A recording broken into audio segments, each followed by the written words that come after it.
Beyond the newsroom, where untold story is revealed. Bannayuganda nga bwe beeteekerateekerawo okulaba nga balonda abakulembeze baabwe ab'oku byalo tuyinza okuyita ba LC one chairpersons. Nkugambye bino byo tebiwoomya Nakabululu e Kayunga amasasi gavuze, Ssaabanyala afuuse ekizibu, okubba ettaka ly'abatuuze, okubakiza entannamu be baana baliwo wali eri mu bitundu ebimanyikiddwa nga ebya Kayunga. Ono akubiddwa amasasi kitalo nnyo nnyini ddala. Tunuulira bino gye bituuse eno MP wuno ekkanisa gwe yawa ssente. Ebuvanjuba ne bugwanjuba ewaka wasigalawo ewasinga. Beyond the newsroom gwe mukutu ogukuleetera ekyo ekisinga. Katiranga naffe ng'oyita ku noti 771 44 53 ne noti 744 26 41 na bino bikulu tetulanga bafere, tetulanga basawo ba kinnansi n'abagwa mu koowa eryo. Mwebale kutuwagira. Thank you. MP wuno ekkanisa gwe yawa ssente okugiyambako mu kuzimba nga basuubizza nti bamuweewo ze bakuŋŋaanyizza yasobole okumaliriza omulimu, yadduka nazo n'azibba ne yeesonseka ekibuga Kampala. Bo abakrisitu bagamba nti bannanga omubaka mutugambireko oba oliawo atusasule atuddize ezaffe tweyongereyo n'okuzimbawo omulimu gwa Katonda. Zake Francis Butebi aliko byayogedde. Sebamala Richard ono nno agenze maaso n'okubeera ng'ate agamba NUP ebikawa. Leader wa opposition mu parliament Jorusa Nnyonyi Besekezi ku nsonga za Muwanga Kivumbi bambi bino byandibanga bikaabya amaziga biyinza okuba tebisanyusa naye ate ng'olina okubiwulira luwampaka oba oliawo. Ssabakunzi Habibu Buwembo ono agamba nti bo si bakubeera nga bassa mukono okutuusa nga bafunye obwenkanya nga bannakibiina kya NUP ne bannayuganda abali mu Uganda eyawamu eyeetaaga obwenkanya n'okulaba ng'ate bafuna eddembe lyabwe ery'obwebanga eribaweebwa ssemateeka w'eggwanga lino Uganda. Erinnya Nzeddeni abatuusaako ensonga ez'enjawulo. Wenkusabira mu bwombeefu obw'ekika ekya waggulu vidiyo eno zigimpere like. Bwe giba like eba egenda kudduka emisinde mingi nnyo nnyini ddala esobole okuba nga etuuka ate ekubulise kinnoomu. Awo nno bw'omala okuba nga osubscribinze kitegeeza ate ofuuse kitundutundu ku ffe. Nkolerewo mu kagambo subscribe bw'omala okone mu kade okagyemu personalize okateeke mu out sobole ofuna notification ku mboozi zonna ennyuvu ze tukuteerayo. Awo wennyini wenjagala ate tugere maaso n'okuba nga banywanyi tutandikira. Wabula nkujjukiza nti nnaku z'omwezi 18 omwezi ogwa July guno gwennyini gwe tulimu MC Friends of MC Mayor abagamba nti tukutegekedde ekivulu tugenda kubeerawo ku meeting point Uganda Nansana ate munnange tusobole okuba nga tunyumirwa bayimbi bangi betukuleetedde okuli David Lutalo, Lily Pazzo, Rain and Maulana, Acidic Vocals n'abalala bangi nnyo nnyini ddala.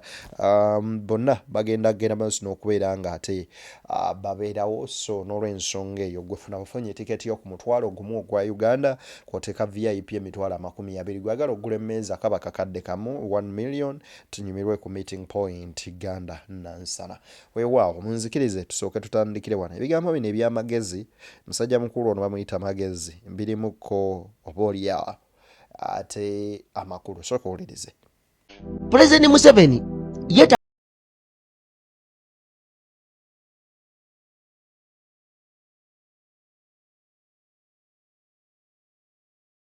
guno ate guno omulembe oguli digito nti gweyongedde. President Museveni bino tabiraba kuba tali digito, tali ku smartphone era yagamba nze nebetane kabiriti kange era kalaga wano buli ku press conference buli press release oba address y'eggwanga era akulaga nti nze wano wendi. George William Magezi agamba nti ekiri mu Uganda kifumba mutuku oba oliawo. Amini daade yayogerwangako luli yakomawo dda era bagenda maaso n'okubanga oba abulukukiramu Jero Muhoozi ku bikolwa ebyo nno bye bakola oba oliawo ebyokubuzawo bannansi ebitali birungi era nga ye George William Magezi agamba nti Museveni yandibaddewo n'alaba ku bukulembeze obulala.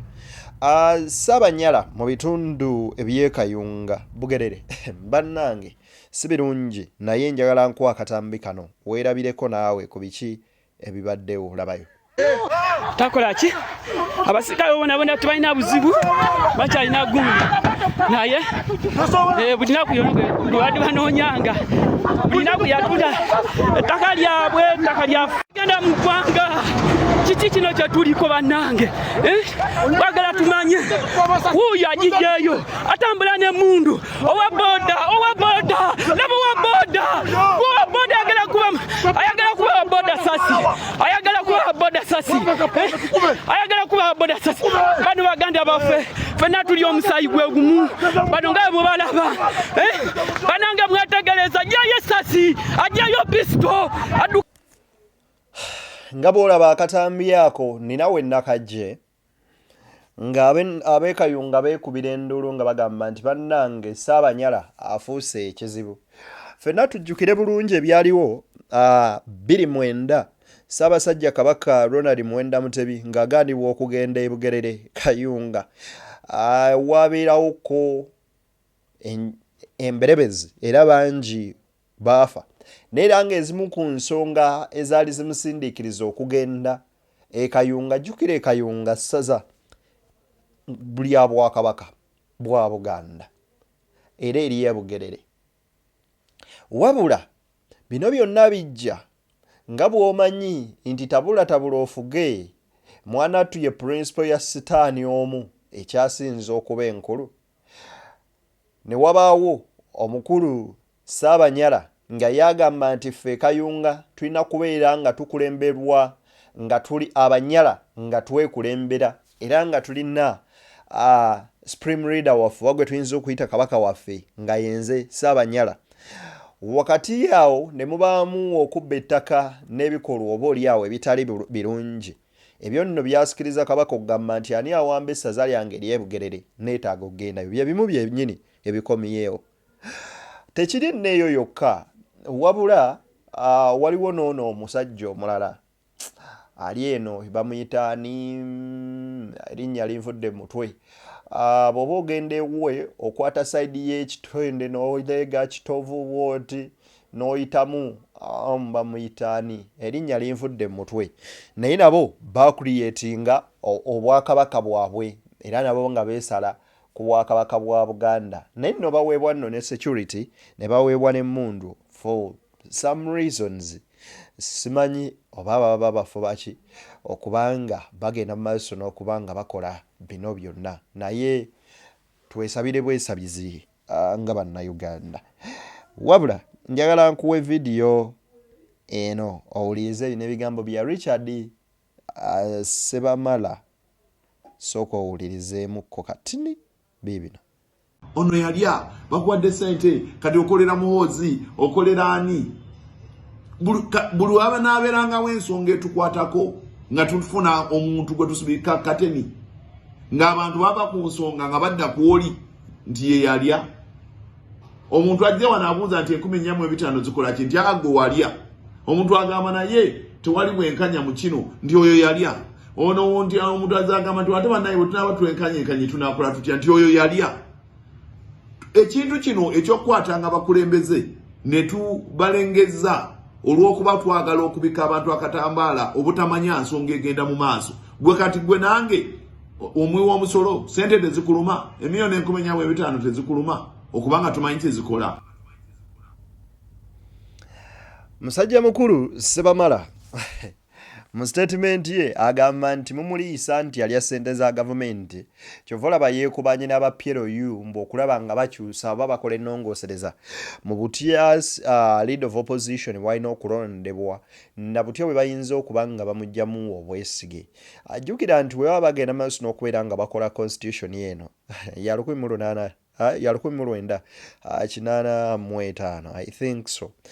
Ajjukira nti waliwo kye tuyita multi-party dispensation or multi-party system. Wakati mukola constitution yeno bagabanya obuyinza nga babuwanyisiga nga babwawula nti gavumenti eyawakati oba ekibiina ekinaabanga mu buyinza bo balina otwala kino ate ab'oludda oluvuganya balina okuba bwe bati nti ekibiina ekyokubiri that is a government in waiting kyekirina okubeera nga kijja kisinzizza ababaka abangi okubanga kyekireeta lead of opposition era n'obuvunaanyizibwa obw'okulonda shadow cabinet kati ekyo nno kiba ng'ekisiiga ekifaananyi nti singa gwe abadde akwata obuyinza wandibadde okola otya wabula wakati mu buyinza obwo kiweebwa obuvunaanyizibwa okubeera nga kirondayokko ne mu bibiina ebirala so kaakati NUP currently yeriwo era etteeka eryo lyaliwo bwe lityo ne bajja nga balonda ababaka aba lead of opposition okutuuka bwe bakola ennongoosereza eyo by the way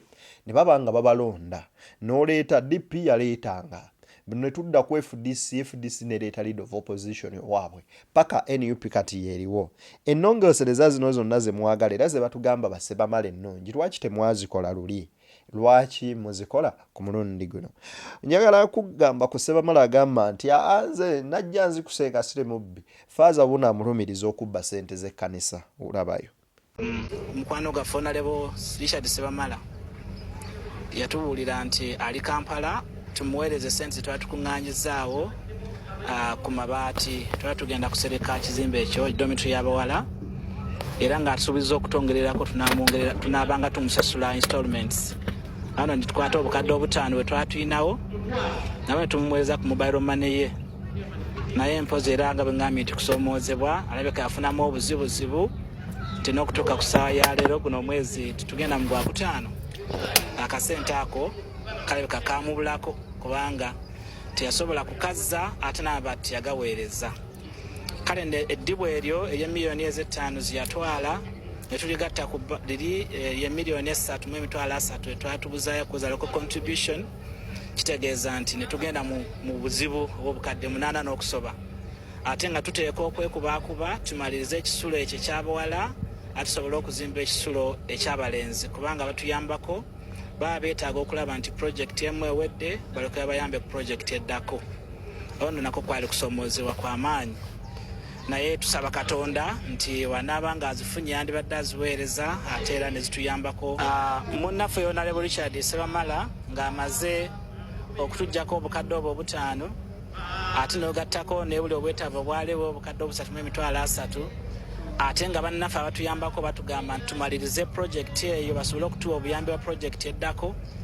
twali tuteeka okugenda mu mbeera ey'okunoonya abatuyambako naye abatuyambako abo kituyita ebbanja ate bo baba baagala ssente zaabwe kale n'okusoomoozebwa ku kw'amaanyi nnyo naddala erinze kubanga ate nteeka okulaba nti tubasasulwa Honorable bwe tumugamba ayita nabafunawo ssente ndowooza awo nno bwe buzibu bw'amaanyi bwe tulinawo tusaba Katonda nti tukwatirwe ekisebe tunaaba nga azifunye ssente ezo ekyanituyambyeko tusobola okulaba nti tuva mu kinnya ekyo era twafuna okusoomoozebwa ku ssomero lyaffe lino twakyaza Engineer Sebamala MP waffe omuntu yenna asobola okukwata essente y'ekereziya oba ey'ekkanisa oba y'amazikiti yonna ey'ozimba essomero n'azitwala mu mbeera Sebamala gye yatwalamu akasente ako mwana ttu teyeewuunyisa singa aba akola mu bikolwa ebifaanaganako bwe biti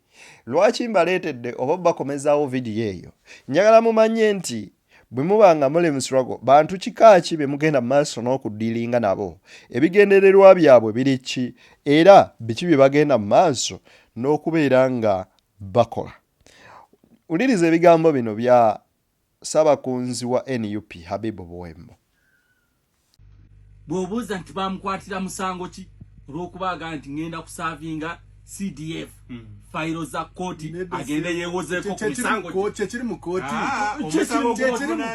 kyekiri mu kooti omusango gw'omuvunaanibwa yategeera mu mateeka there are what we call trump tap charges nze bamaze emyezi 6 eruzira nga banvunaana ki nti Bwembo yali ateekateeka tiimu ezigenda okutta Anita Amongo. That was 2022. Yes. Chagwa kitya. The file was dismissed lacking evidence. Okitegeera Anita Amongo yali tasobola kujja mu kooti ku verifyinga nti Bwembo Habibu yali ayaga kusanyawo obulamu bwange. So si buli charge gye batadde ku lupapula nti ebeerayo. Kakati otunuulira charges eziri kuba Honorable Waiswa Mufumbiro kola myezi emeka kati wayise ebbanga ki bwe babanga balina obujulizi nga they are true charges lwaki tebatandika kuwozesa Habibu Bwembo betutte n'ONRM babadde balina radio gye baliko naye tebyagenze bulungi ng'agamba lwaki basiba abantu obwerere ne bagaana okuba nga abantu bano babawozesa ne bagenda maaso n'okuba nga babateekako the idle charges emisango egitaliiyo emipaatiiki bw'otunuulira embeera ya Lukwago gy'alimu mwana ttu yennyamiza ekaabya amaziga era bw'ogitunuulira weewuunya ensi. Kankwe wano video kozi njagala gikola mangu nkuwe endala awulira bino ebigambo bya Lopu ku Muwanga Kivumbi.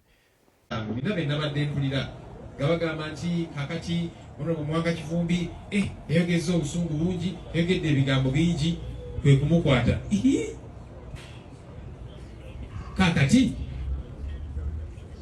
mwagala tutandike bwe tunalaba ekikyamu atugambe nti kino kirungi kyereere bwe tunalaba ekiddugavu tugambe nti ekyo gwe tukiraba nti kya white nedda tetugenda kwogera bwe tutyo ekikyamu tujja kisongako nti kino kikyamu era kitereezebwe ate n'ekirala kale bw'oba ogamba nti ayina ekikyamu kye yayogedde ekimenya amateeka katugambe just for argument's sake nti waliwo kye yayogedde ekimenya amateeka kakati lwaki oba omukolako mob justice onatabeera mob justice nalaba abanene mu gavumenti nga bavumirira waliwo omuvubuka eyali azanya rugby Sydney Gongodyo eyakubibwa oyino teyalina mubbi ne waliwo yagala no wanyakudde akasawo ne bamugwira ne bamukuba ne bamutta ekikulu ekyali ekikyamu nendaba abapoliisi abanene mu gavumenti ne bagamba nti ng'ovudde ku ono Gongodyo atalina musango gwazizza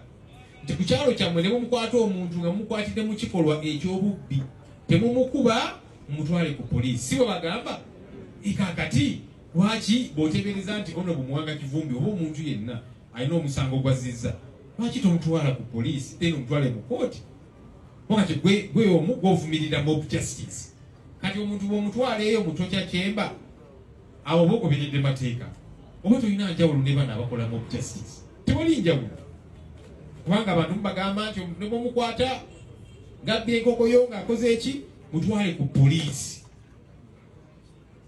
tukwata mayinja kumukuba mutta ate nga nze ekyo zikiriziganya nakyo newankubadde omuntu omukwatidde mu kikolwa eky'obumenyi bw'amateeka naye ate gavumenti ekubiriza abantu obutakola mob justice yo lwaki ekola mob justice omuntu mukwate oba otebereza ataziza omusango mutwale ku poliisi ate ne ku poliisi alina kumalayo saawa 48 bwe ziwera either omutaka kalo ka poliisi bondi oba n'omutwala mu kkooti ate ne bw'omutwala mu kkooti afuna obwenkanya mu kumuwozesa bitulaba munnaffe mukulu waffe Dr. Kiza Besigye yazaayogerako agamba kale mwandeeta mu kkooti naye njagala bwenkanya nga mumpozesa wakati bwemunaalwamba abamuwulereza abantu mubagaana okujja okumuwulereza awo tewabeerawo bwenkanya byetwagala bitereere ate nga tujja kulemerako okulaba nti ensonga zino gavumenti ya General Museveni lyegera maaso n'okuba ng'etuusa ku bannansi entakera agamba bino byonna bye bakola this is a mob justice tebigoberera mateeka gavumenti ye NRM ku byekola tegoberera mateeka okutunuulira engeri gye bakwata mu Muwanga Kivumbi ne bamubuuzawo na guno gwa kampawo n'omwayinza kunnyonnyola mayitire ge nawa waali agamba nti bino bakugera maaso n'okubeera nga babirwanyisa okulaba ng'oba oliawo babirinnya ku nfeete njagala owulirize bino ebigambo bya Zaake Francis Butebinga yogera ku Maria Muwangadya wuliriza. So mukyala Wangadya oba yegwe Wangadya nze simanyi linnya lwe balyogera naye ogenda kumalirira ng'oli mida Zaake nsaba osaasire ku omukyala Mariam Wangadia ya resigninze yage nti ba commissioner de bamulwanyiseyo munda mu kakiiko k'eddembe ly'obuntu. Omukyala oyo alina okumanya nti kyosiga kyokungula. Bw'obanga wasiga ssere tusuubira okukungula ki? Tusuubira okukungula ebijanjaalo.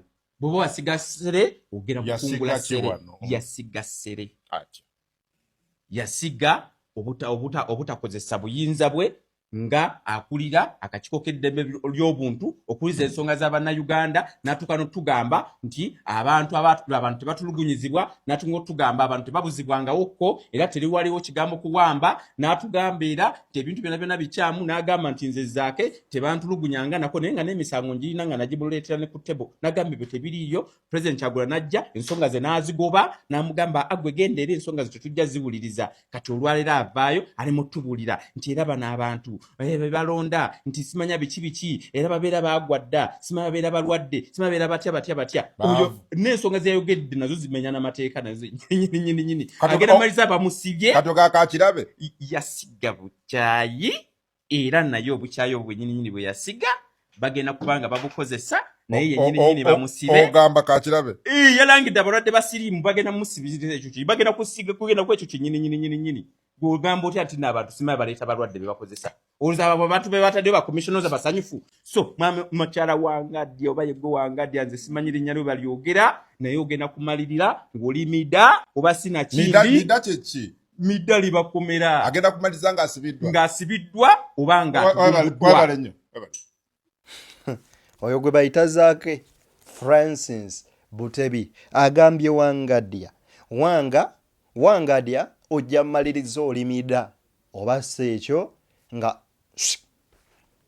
kuliriza wano abatandise okumanyira abantu ba Katonda abeewaddeyo okwesimbawo bamubakangakanga kyabulabe era temugezaako kikola mmwe kubanga kyabulabe muleke abantu exercisinge eddembe lyabwe libawa Katonda neribawa constitution y'eggwanga. You must not.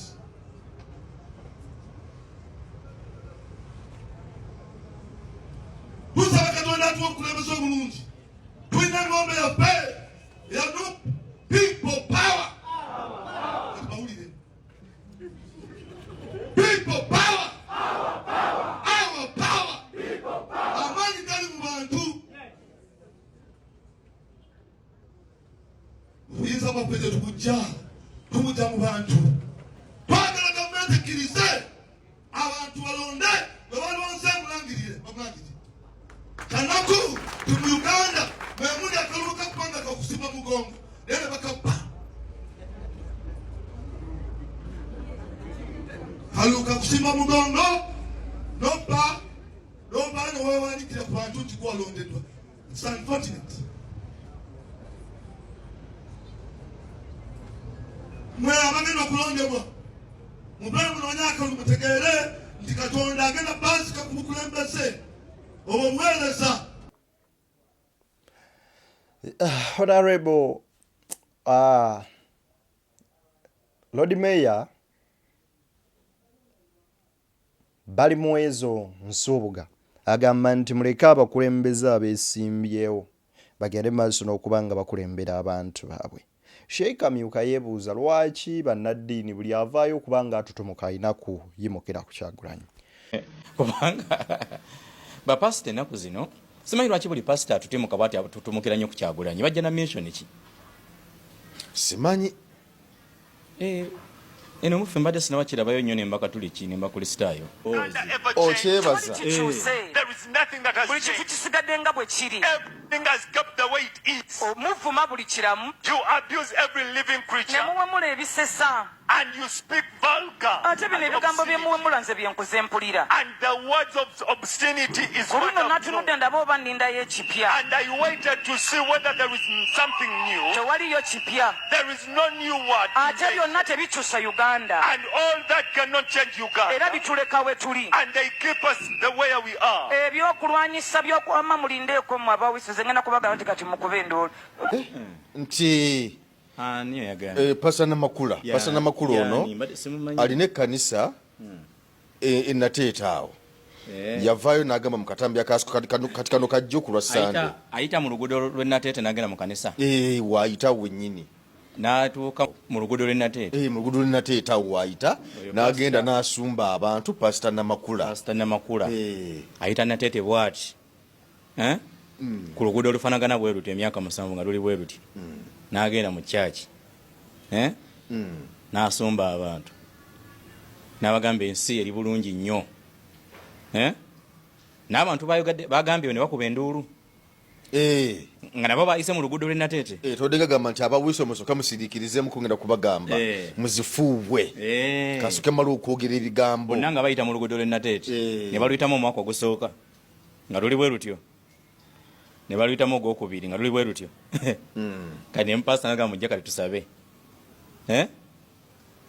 n'abagamba mwebale kusabira ggwanga lino ebintu bitambula bulungi nabo ne bakuba enduulu kati kuba biri kuliko omutamiivu either abasabira mu kanisa ye oba ye mwennyini kubanga bapasita ennaku zino simanyi lwaki buli pasita atutimuka bwati Sheikh Amyuka yeebuuza agamba lwaki bapasita be tulaba abajja bayitimuka abajja bayimuka bonna bajja bayimukira ku Robert Kyagulanyi Ssentamu.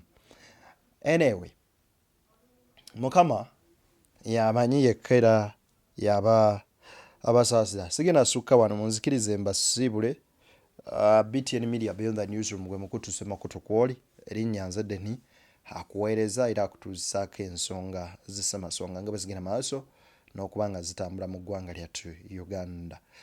BTN Media akwoteeka Deni exclusive tunoonyeeko tusobole okuba nga ate tutambulira ddala bulungi nnyo nnyini ddala weewaawo anawe wennyini mbatadde tusingane nga Mukama akkiriza.